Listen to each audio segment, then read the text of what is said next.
welcome to USC, Coach. I appreciate it. How's the transition from Oklahoma to USC and taking over the defense? Yeah, I mean, it's the third time we've installed the defense now, so I mean, there's a little bit of a confidence level that comes with that. I had an opportunity in this conference in Washington State several years ago, as you mentioned, at Oklahoma. So there's some obviously similarities in it anytime you take over. Day one of spring ball, this is year 20 for me, has a tendency to look like spring ball, what he's been doing it a long time, and the guy's been running the same calls for a while, or if it's the first time around. But it's in so many ways, it's a tremendous opportunity for those guys in terms of a fresh start. It's a great opportunity for us in terms of a fresh start just the same. And instilling expectations and habits and all those things that you do in spring football. And 2 days into it, it's easy to say we've made progress, but we got a long, long way to go. What do you feel like your biggest strength is right now? Yeah, it's still hard to diagnose. I mean, there's some guys that flash, in the weight room. There's guys that flash in the winter workout period. You see some speed with some individuals.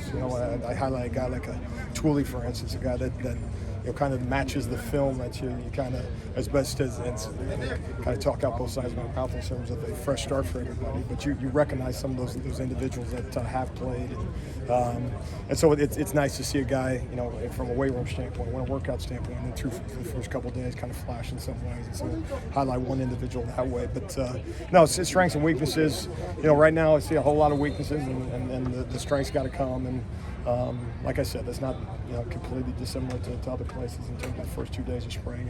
And certainly get the pads on Saturday, and we'll get a better chance to assess some of this stuff. Talk about Kalen Bullock and his versatility. How does he make your job easier, knowing that you can probably play him in a variety of different positions? Yeah, and another guy, young player, obviously in the program, a guy that has some quality reps from a year ago. And so I think from an experience standpoint, just from a communication, how a guy acts in a meeting room to how he performs on the practice field. You're seeing a guy that has a little bit of confidence going into his second year, which you would expect for a guy like that. And you see some speed element of things, a guy that can run the show on the back end and make some communications that way. And still a young player. He's one of those guys that he's got to. What's he got to fix? He's got to become a bigger athlete.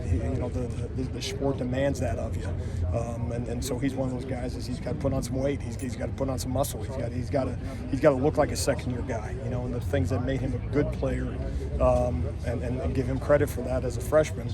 Okay, well, as a sophomore, the evaluation changes. You kind of get graded as a curve, freshman in general, and so we have high expectations for him, and he's got certainly got a long way to go, but we're excited about it.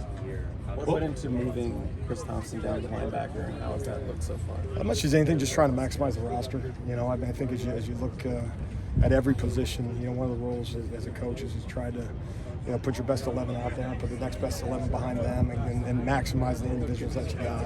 Some of it in spring ball is when you have deficiency in a certain position from a number standpoint. Sometimes you do it for the longevity of it, what you think could happen in the fall, and then other times you do it just to get through the 15 days. I think the best position for him as we evaluate him to possibly have an impact for us, and so something we'll evaluate as we go through.